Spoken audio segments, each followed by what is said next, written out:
if you can find one, is there a compelling reason to upgrade to something like this, the MSI GeForce RTX 5080 SUPRIM, especially if you may already have a very capable GPU, like this, the RTX 4080 Super. This is a sponsored video by MSI, and I'm going to give you my unfiltered thoughts, my raw data, and I want you to tell me in the comments below if this may be a compelling reason to upgrade to the 5080 SUPRIM. One of the first things I noticed was how silent this GPU was.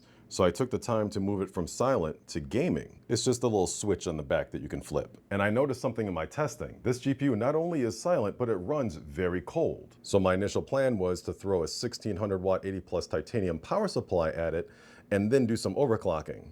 But I couldn't wait. There's some very easy to use overclocking software called MSI Afterburner, and I only changed two numbers, the core clock and the memory clock. It's literally that easy. I just typed in the two numbers, and I'll do a separate video on overclocking later. I noticed things like this, basically generational leaps in performance.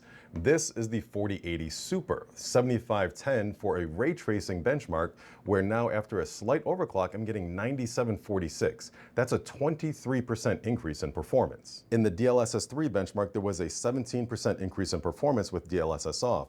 With it on, there was a 22% increase in performance. And this is running the benchmark with DLSS 4, which the 4080 Super can't even do. And so with DLSS 4, this is a 23 and 25% increase over the 4080 Super. Times by Extreme sees a 20% increase in performance for the graphics score, and the overclocked 5080 Supreme is seeing about an 18% increase for the long GOP and the raw score, as well as a 22% increase for the GPU effects score. And additionally for productivity, this has something I'm really excited about. H.264, H.265 hardware acceleration for 4.22 10-bit, just right on your timeline. Something that only a CPU was really able to do in the past. So this is going to allow you to blow through your productivity projects and things like DaVinci Resolve. I am impressed by the performance of this MSI 5080 Supreme.